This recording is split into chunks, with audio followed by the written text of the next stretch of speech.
الحمد لله العظيم القدرة والشان شديد البطش والبرهان حافظ الدين والقرآن ما شاء الله كان ما لم يشأ لم يكن لا حول ولا قوة إلا بالله إن أريد إلا الإصلاح ما استطعت وما توفيقي إلا بالله عليه توكلت وإليه أنيب سبحانك لا علم لنا إلا ما علمتنا إنك أنت العليم الحكيم قال الله سبحانه وتعالى في القرآن الحميد بسم الله الرحمن الرحيم لا تسجدوا للشمس ولا للقمر واسجدوا لله الذي خلقهن إن كنتم إياه تعبدون وقال النبي صلى الله عليه وسلم إنما الأعمال بالنيات وإنما لكل امرئ ما نوى. கண்ணியமிக்க முஃமினீன்களே, அல்லாஹ்வின் நல்லடியார்களே, அருமை நாயகம் ஸல்லல்லாஹு அலைஹி வஸல்லம் அவர்களின் பாக்கியம் நிறைந்த உம்மத்துமார்களே, ரப்பினுடைய மேலான கட்டளையை இம்மாவுடைய பிரதான தொழுகையை நிறைவேற்றுவதற்காக ஒன்று சேர்ந்திருக்கக்கூடிய நம் எல்லோரையும் அல்லாஹ் கபூல் செய்தருள்வானாக.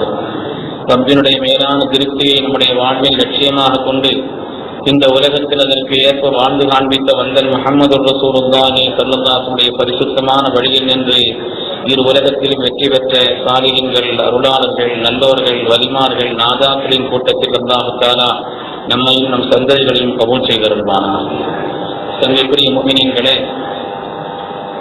தமிழகத்திலே விடுமுறை நாட்கள் பொங்கல் பண்டிகையை கொண்டாடுவதற்காக சகோதர சமுதாயத்தினுடைய நண்பர்கள் எல்லாம் தயாராகி கொண்டிருக்கக்கூடிய வேளை, எதற்காக பொங்கல் பண்டிகையை கொண்டாடுகிறார்கள், அதனுடைய நோக்கங்கள் என்ன என்றால், தங்களுடைய வாழ்க்கையிலே குறைவில்லாமல் கட்டில்லாமல் உணவினுடைய விசாலமான உணவிற்காக, அல்லது உணவினுடைய அடிப்படைகளுக்கு காரணமாக இருக்கக்கூடிய விவசாயத்தை, இந்த விவசாய நிலத்தை, அந்த விவசாயத்தை உண்டாக்கக்கூடிய காரணமாக இருக்கக்கூடிய சூரியனை வணங்குவதற்கு, அதேபோல் அந்த மாடுகள், அதற்கு உறுதுணையாக இருக்கக்கூடிய மாடுகளை வணங்குவதற்கு, அந்த விவசாய பொருள்களை எல்லாம் வணங்குவதற்கு என்று அதற்கு காரணம் சொல்கிறார். அருமையான பெருமக்களே, ரப்பு சுப்ஹானஹு வ தஆலா அருள்மறை குர்ஆன் ஷரீஃபின் வழியாக பல்வேறு செய்திகளை நமக்கு சொல்லி காண்பிக்கிறார். நமது உயிரினும் மேலான கண்மணி முஹம்மது ரசூலுல்லாஹி ஸல்லல்லாஹு அலைஹி வஸல்லம் அவர்கள் வாழ்க்கையினுடைய அடித்தளமான பல்வேறு செய்திகளை நமக்கு உணர்த்தி காட்டுவார்கள்.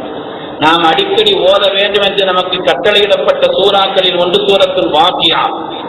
சூரத்துல் வாக்கியா இருக்கிறதே, அடிக்கடி தினந்தோறும் நாம் ஓத வேண்டும் என்று கட்டளையிடப்பட்ட, அல்லாஹ்வுடைய ரசூலால் உத்தரவிடப்பட்ட ஒரு சூரத்துல் வாக்கியா. அந்த சூரத்துல் வாக்கியாவிலே என்னென்ன அமைந்திருக்கிறது என்பதை பற்றி ஸல்லல்லாஹுடைய திருவாக்கை சஹாபிகள் பெருமக்கள் எடுத்துச் சொல்வார்கள். உலகத்தில் இதுவரை வந்தவர்கள், வர இருப்பவர்கள் அவ்வளவு பேருடைய ஞானத்தையும் அல்லாஹ் அதிலே சுருட்டி வைத்திருக்கிறார். துன்யாவுடைய இல்மையும் அதிலே அல்லாஹ் வைத்திருக்கிறான், ஆகிரத்தினுடைய இல்மையும் அல்லாஹ் தஆலா அதிலே வைத்திருக்கிறான். யார் துன்யாவுடைய இல்மை, ஆகிரத்தினுடைய இல்மை, முன்னோர்களின் ஞானத்தை, இனிமேல் வர இருப்பவர்களுடைய ஞானத்தை எல்லாம் கற்றுக்கொள்ள வேண்டும் என்று ஆசைப்படுகிறார்களோ சூரத்துல் வாக்கியா, அவர்கள் வாக்கியா சூராவை ஓதி பார்க்கட்டும் என்று சொல்வார்கள் ஹஜ்ரத் ரசூலுல்லாஹி ஸல்லல்லாஹு அலைஹி வஸல்லம் அவர்கள். அருமையான பெருமக்களே, உலக ரீதியான நம்முடைய வாழ்க்கை தொடர்பான பல செய்திகளையும் அந்த சூரத்துல் வாக்கியாவில் அல்லாஹ் அமைத்து வைத்திருக்கிறார் என்று பெருமக்கள் சொல்லி காட்டுகிறார்கள். அந்த ஆயத்தினுடைய விளக்கத்திலே முஃபஸ்ஸிரீன்கள் நமக்கு சொல்லி காட்டுவார்கள். என்ன அல்லாஹ் தஆலா அதிலே வைத்திருக்கிறான், பல்வேறு செய்திகளை அதிலே சொல்கிறான். அதிலே ஒன்று விவசாயத்தினுடைய நிலைகளை பற்றி அல்லாஹ் கேட்கிறான். அஃபரஅய்தும் மா தஹ்ருஸூன், நீங்கள் விளைச்சலை செய்கிறீர்களே அதை பற்றி கொஞ்சம் யோசித்து பார்த்தீர்களா அல்லாஹ் கேட்கிறான். நீங்கள் விளைச்சல் செய்கிறீர்களே அதை பற்றி யோசிக்கிறீர்களா? அன்தும் தத்ரஊனஹு அம் நஹ்னு ஸாரிஊன், அதனுடைய விளைச்சலை நாம் உண்டாக்குகிறோமா நீங்கள் உண்டாக்குகிறீர்களா என்று அல்லாஹ் கேட்கிறான். அந்த ஆயத்தில் இரண்டு விதமான கோணங்கள். நீங்கள் விவசாயம் செய்கிறீர்கள் என்று அல்லாஹ் தஆலா மனிதர்களை, மக்களை, விவசாயிகளை சுட்டி காட்டி சொன்னான். ஆனால் விளைச்சலை தரும் பொழுது அல்லாஹ் கேட்கிறான், நாம் தருகிறோமா நீங்கள் உண்டாக்குகிறீர்களா என்று அல்லாஹ் தஆலா கேட்கிறான். அதாவது விவசாயத்தை செய்வது, அது தொடர்பான காரியங்களை, அந்த நிலத்தை சீராக்குவது, அதேபோல் விதை போடுவது, அங்கே ஏர் உழுவது, நீர் பாய்ச்சுவது, இது சம்பந்தப்பட்ட பணிகளை எல்லாம் நீங்கள் செய்கிறீர்கள். அஃபரஅய்தும் மா தஹ்ருஸூன், அல்லாஹ் மனிதர்களோடு சுட்டி காட்டி சொல்வான், நீங்கள் விவசாயம் செய்கிறீர்களே அதை பற்றி யோசித்து பார்க்கவில்லையா என்று அல்லாஹ் தஆலா கேட்டுவிட்டு அன்தும் அந்த விளைச்சலை நீங்கள் விளைக்க செய்கிறீர்களா அல்லது நாம் விளைச்சலை உண்டாக்குகிறோம் என்று அல்லாஹ் கேட்கிறார். அதாவது அந்த விதைகளை வெடிக்க செய்து அந்த விதைகளை வெடிக்க செய்து செடியாக அதை வெளியிலே கொண்டு வருவது யார்? அதை விதைகளை வெடிக்க செய்து அதை செடியாக அது முளைக்கக்கூடிய நிலையிலே வெளியிலே கொண்டு வருவதற்குண்டான அந்த விதையை செய்வது யார்? கனிகளிலே நெல்லை உண்டாக்கி வைக்கவும் யார் என்று அல்லாஹ் கேட்கிறார். ரப்பு நாடி இருந்தால், அல்லாஹ்வுடைய நாட்டம் இருந்தால், நீங்கள் இவ்வளவு வேலைகளையும் செய்ததற்கு பின்னாலே இவ்வளவு வேலைகளையும் செய்ததற்கு பின்னாலே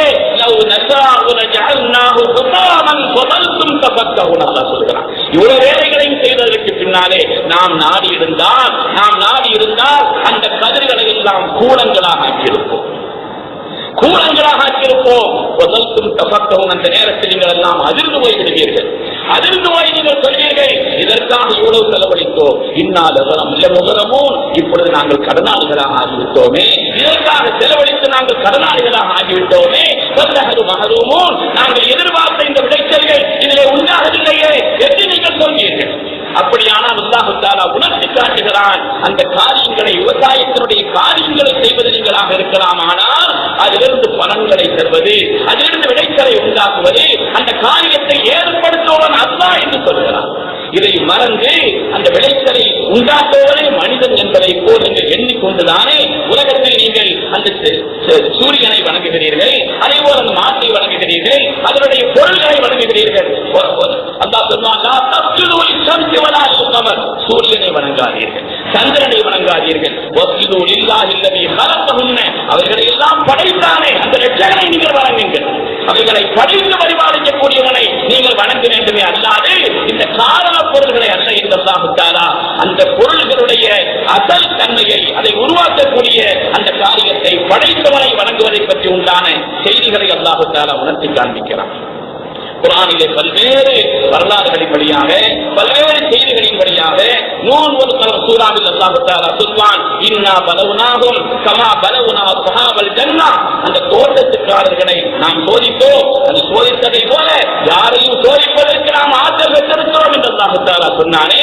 உலகத்தில் அப்படிப்பட்ட நிலைகளையும் உருவாக்கக்கூடியவனாக அல்லாஹ் தஆலா இருக்கிறான் என்று பார்க்கிறோம். இன்று பத்திரிகைகள் எல்லாம் செய்திகளை எழுதுகிறது, தமிழகத்தினுடைய நெற்களஞ்சியமா பொற்களஞ்சியம் என்று போற்றப்படக்கூடிய தஞ்சை என்பது வறண்டு போய் கிடக்கிறது, திருவாரூர் என்பது அந்த மாவட்டமே சாகுபடியை இழந்து போய் இருக்கிறது என்று பல்வேறு செய்திகள். நூற்றுக்கணக்கான விவசாயிகள் அதிலிருந்து கிடைக்க வேண்டிய விளைச்சலை எதிர்பார்த்து கிடைக்காத காரணத்தினால் தற்கொலை செய்து கொண்டு மாண்டு போயிருக்கிறார் என்று பத்திரிகைகள் அது விரிவாக எழுதி காண்பிக்கிறது. அதை சீராக்குவதற்குண்டான வழியை தெரியவில்லை, அதை சீராக்குவதற்குண்டான காரியங்களை தெரியவில்லை. ஆனால் ஜல்லிக்கட்டு நடத்துவதற்கு தமிழகத்தினுடைய பத்திரிகைகள் போட்டி போட்டுக் கொண்டு கிடக்கிறது. அருமையான பெருமக்களே, இதே இந்த திருநெல்வேலி மாவட்டத்தில் தான் சில நாட்களுக்கு முன்னாலே நடந்த ஒரு சம்பவம். காலேஜ்கோட்டையினுடைய பகுதியிலே புதுக்குடி என்ற ஒரு கிராமம், பத்திரிகைகள் எல்லாம் விரிவாக அந்த செய்தி எழுதியிருக்கிறது. அந்த புதுக்குடி என்ற கிராமத்தில் தன்னுடைய 6 ஏக்கர் நிலத்திலே ஒரு விவசாயி அது விவசாயம் செய்வதற்காக எதிர்பார்த்திருக்கிறார். ஆனால் மழை பொய்த்து போய்விட்டது, பருவமழை பொய்த்து போய்விட்டது, ஆற்றிலும் போதுமான அளவிற்குண்டான தண்ணீர் இல்லை. அப்பொழுது கொஞ்சம் மழை கூட்டாண்ட ஆரம்பித்த நேரத்திலே இருக்கக்கூடிய அந்த நிலையில் நாம் இதை போட்டு ஏதாவது காரியங்களை செய்யலாம் என்றால், இப்பொழுது பணத்தட்டுப்பாடு நாட்டில் ஏற்பட்டிருக்கக்கூடிய அறியாமையினுடைய உச்சத்தில் இருக்கக்கூடிய இந்த ஆட்சியாளர்கள் என்ன செய்வதென்று தெரியாது திகைத்து போய் எதையெல்லாம் அதை செய்வோம் இதை செய்வோம் என்று இந்தியாவை ஏமாற்றக்கூடிய நிலையில் இருக்கக்கூடிய இவர்களுடைய இந்த அணுகுமுறைகளின் காரணத்தினால் கைது செய்திருக்கக்கூடிய நடுத்தர நிலை மக்கள் அதனுடைய நிலையில் அவரும் விவசாயம் செய்வதற்குண்டான பணம் இல்லாமல் இருக்கிறது, அந்த விதைகளை வாங்குவதற்குண்டான பணம் இல்லாமல் இருக்க கொஞ்சம் தங்கத்தை எடுத்துக் கொண்டு போய் இருந்ததை கொண்டு போய் அவர் பேங்கிலே கொண்டு போய் எந்த ஊர் எந்த பேரு அசோகன் எல்லாத்தையும் பத்திரிகையில் எழுதியிருக்கிறாங்க. பேங்கிலே கொண்டு போய் கொடுத்தார், அதை வாங்கி வைத்து விட்டு ரசீதை கொடுத்து பணக்காரியாயிருக்கு, நாளைக்கு வந்து வாங்கன்னு சொன்னான். ஆனால் ஈரமாக இருக்கின்ற நேரத்திலேயே அந்த விதைகளை போட வேண்டும் என்பதற்காக இரவு முழுவதும் தூங்காமல் இருந்தால் அவருடைய தகப்பனார் என்று மகன் பேட்டி கொடுக்கிறார். அடுத்த நாள் போய் இவர் அங்கே பார்க்கும் பொழுது அடுத்த நாள் பணம் தருவதாக இல்லை. அந்த நேரத்திலே அவர் அடுத்த நாள் காலையில் 10:30 மணிக்கிட்டே அவர் அந்த நேரத்திலே தன்னை இழந்து தற்கொலை செய்து கொண்டு அங்கே தொட்டு போனார் என்று சொன்னார். இதற்கான காரணம் யார்? இதனுடைய நிலைப்பாடு என்ன? இதற்கு செய்ய வேண்டிய மத்திய மாநில அரசுகள் செய்ய வேண்டிய காரியங்கள் என்ன என்பதையெல்லாம் விட்டுவிட்டு ஜல்லிக்கட்டு நடத்துவது எப்படி, அது சம்பந்தப்பட்ட விவரங்களை எல்லாம் பத்திரிகை விவாதம் செய்து கொண்டிருக்கிறது. அடிப்படையான உரிமைகளை, அடிப்படையான காரியங்களை இழந்திருக்கக்கூடிய நிலையிலே காரணகர்த்தாவை எல்லாம் மறந்து இந்த காரியங்களை செய்து கொண்டிருக்கக்கூடிய அறியாமையுடைய இருக்கக்கூடிய மக்களுக்கு உணர்த்தி காட்டக்கூடியதாக அல்லாஹ் தஆலா சொல்லி காண்பிக்கிறான். எதையும் உருவாக்குபவன், அதை உண்டாக்கி தருபவன், அதனுடைய விளைச்சலை தருபவனாக நீங்கள் ஆயிரம் காரியங்களை செய்தாலும் அதற்குண்டான பலாபலன்களையும் விளைச்சலையும் ஏற்படுத்தி தருபவன் ரப்பு என்பதை விளங்க வேண்டும். அதை படைத்த இறைவன் என்பதை நீங்கள் விளங்க வேண்டும். நாம் நாடி இருந்தால் ஒன்றுமில்லாத அந்த கதிர்களை எல்லாம் ஒன்றுமில்லாமல் நாம் ஆக்கி விடுவோம். அதற்கான சக்தியை நாம் பெற்றிருக்கிறோம் என்று அல்லாஹ் தஆலா சூரத்துல் வாக்கியாவில் இதுவோ பல்வேறு செய்திகளை அல்லாஹ் தஆலா உணர்த்தி காட்டி காரியங்களுடைய கருத்தா ரப்பாக இருக்கிறான் என்பதை அல்லாஹ் தஆலா அதிலே நமக்கு தெளிவான முறையிலே குர்ஆன் ஷரீஃபிலே அந்த ஆயத்தில் அல்லாஹ் தஆலா உணர்த்தி காண்பிக்கிறான். அருமையான பெருமக்களே, நம்முடைய சாலிஹீன்களான கண்ணியவான்கள் வாழ்க்கையிலே நமக்கு ரிஸ்கை அதிகப்படுத்துவதற்காக, ரிஸ்கை இந்த வாழ்க்கையை உண்டாக்குவதற்காக என்னென்ன செய்ய வேண்டும் என்பது சம்பந்தமாக ஆயத் ஹதீஸினுடைய ஒளியிலே நமக்கு சொல்லி காண்பிப்பார். வாழ்க்கையிலே விசாலமான ரிஸ்க் கிடைக்க வேண்டும், தட்டில்லாத குறைவில்லாத ரிஸ்க் ஒரு மனிதனுக்கு வழங்கப்பட வேண்டும் என்று மனிதர்கள் ஆசைப்படுவது இயல்புதான். ஆனால் அதற்காக செய்ய வேண்டிய முயற்சிகளை செய்து ரப்பிடத்தில் நம்முடைய காரியங்களை துஆக்களை ஆக்கிக் கொள்ள வேண்டும் என்பதை மார்க்கம் நமக்கு சொல்லி காண்பிக்கிறது. நமது உயிரின் மேலான கண்மணி முஹம்மது ரசூலுல்லாஹி ஸல்லல்லாஹு அலைஹி வஸல்லம் அவர்கள் அது தொடர்பாக துஆக்களை செய்ய சொன்னார்கள். அதனால்தான் தமிழகத்திலே இந்த நெல்லை மாவட்ட ஜமாஅத் உலமா சபை சமீபத்திலே கூறி ஏற்பட்டிருக்கக்கூடிய இந்த நிலைகளை 140 வருஷங்கள் இல்லாத அளவிற்குண்டான கடும் வறட்சி ஏற்பட்டிருக்கிறது. 140 வருஷங்களுக்குள்ளே இப்படிப்பட்ட அளவிற்கு வறட்சி ஏற்படவில்லை என்று சொல்லக்கூடிய அளவிற்கு மிக கடுமையான வறட்சி இருக்கிற நீர்நிலைகள் எல்லாம் தண்ணீர் வற்றி போயிருக்கிறது. பத்தாவது ஜீவநதி என்ற தாமிரவரணி தண்ணீர் வற்றி போயிருக்கிறது. விவசாயத்திற்கு அடிப்படையான தண்ணீர்கள் இல்லை.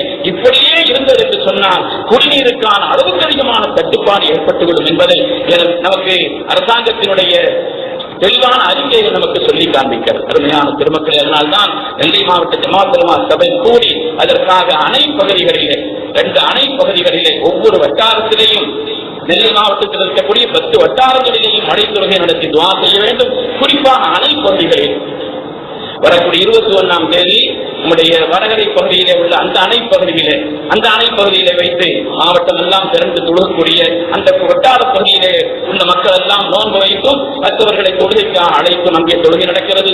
அதற்கு அடுத்து 26ஆம் தேதி 21ஆம் தேதி இங்கே நடக்கிறது.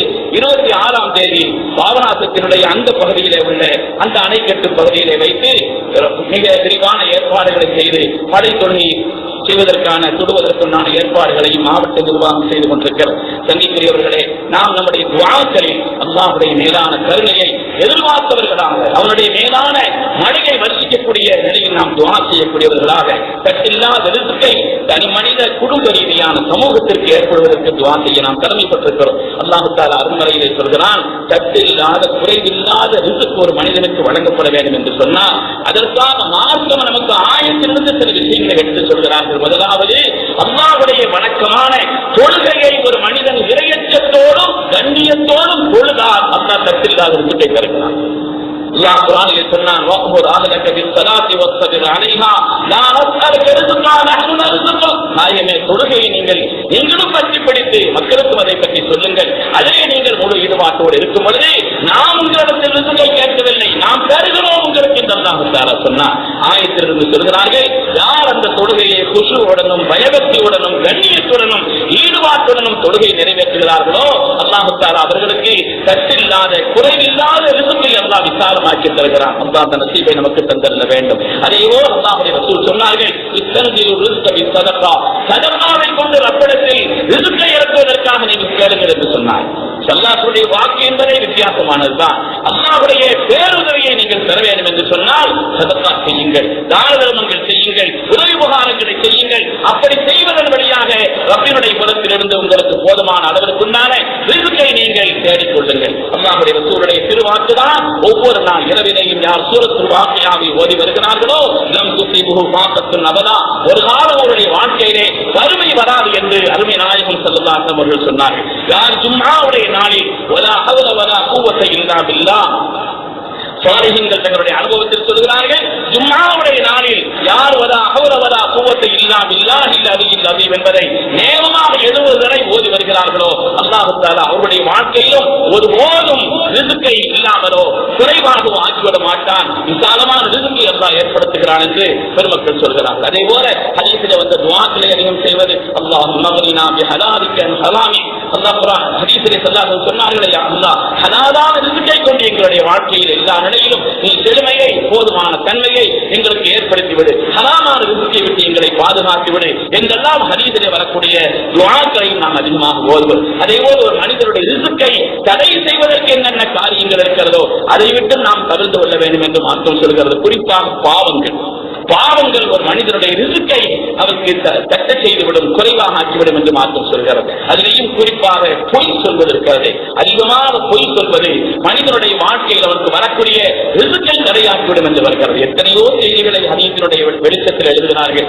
ஒரு மனிதன் சாப்பிடும் பொழுது கீழே விடக்கூடிய அந்த பொருள்கள் இருக்கிறது, அந்த உணவை ஒரு மனிதன் கவனமில்லாமல் விட்டு விடுவது இருக்கிறதே, அதுவும் அவனுடைய வாழ்க்கையில் ரிஸ்கை தட்ட செய்யும் என்று சொல்கிறார்.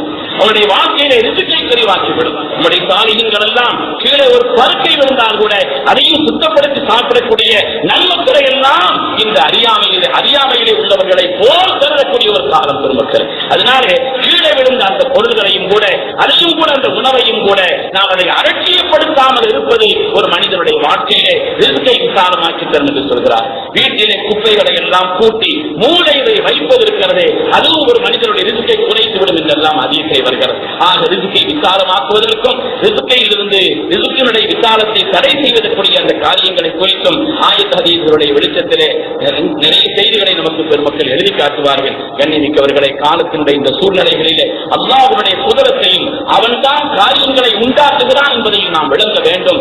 காரியங்களை நிறைவாக்கி தரக்கூடியவனும் ரிஸ்கை விசாலமாக்கி தரக்கூடியவனும் அவனாக இருக்கிறான். அதற்கான காரண காரியங்களை வாழ்க்கையில் நாம் செய்ய வேண்டும் என்பதை மாற்றம் நமக்கு உணர்த்தி காண்பிக்கிறது. அல்லாஹ் நமக்கு விளங்கும் அறிவை தந்தருள்வானாக, ரப்பினுடைய குதிரத்தை புரியும் நசீபை தந்தருள்வானாக.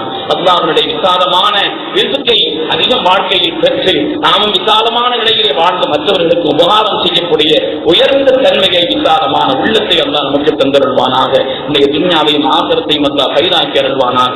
ரப்பினுடைய மேலான பொருத்தத்தை எல்லா நிலைகளிலும் நேரங்களிலும் அதைத்தான் நம்முடைய வாழ்க்கையில் லட்சியமாக கொண்டு வாழ்வதற்குண்டான உயர்ந்த வாக்கியத்தை அல்லாஹ் நம் எல்லோருக்கும் நசீபாக்கி அருள்வானாக. ஆமீன் ஆமீன் யா ரப்பல் ஆலமீன். வ ஆகிரு தஅவானா Anil ஹம்துலில்லாஹ். This audio was downloaded from tamilbayan.com.